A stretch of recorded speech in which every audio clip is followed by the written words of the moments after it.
গোসাইদের অবদান। কলমে জগদীশ হালদার। আমি নিজেই পাঠ করে আপনাদের উপহার দিচ্ছি আমার এই কবিতা। গায়েগঞ্জে বিভিন্ন প্রদেশে হরিনাম বিতরে যারা যারা সেনা প্রচারের আলোয় বোঝে না হরিনাম ছাড়া, আদর্শ মেনে হরিগুরুচাঁদের ঘরে বাইরে কাজ করে, এলাকায় এলাকায় ঘুরে আবার সংগঠনও তারা গড়ে। লেখাপড়া তারা কম জানলেও জ্ঞানে তারা মহাজন, তা না হলে দলে দলে মানুষ কেন হয় আপনজন। মানুষ এখন অনেক সচেতন, আবেগে ভোলে না আর, যারে ধরে সে হয় মতুয়া, আগে দেখে কর্ম তার। সেই সে মতুয়াদের মূল কাণ্ডারি সাধু গোসাই পাগলগণ, সদ্য শিক্ষিত স্বজাতিরা করে সমালোচনা সারাক্ষণ।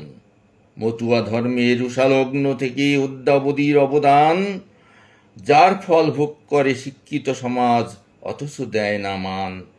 মমতা মা বুঝেছেন, তাই তো তিনি গোসাই পরিষদ করে মহান ইতিহাস রচনা করলেন মতুয়াদের প্রগতির তরে। স্কুল কলেজ বিশ্ববিদ্যালয় চাকরি বাকরির মূলে একতাই একমাত্র মহাশক্তি, এই গোসাইরাই তার মূলে। দলাদলি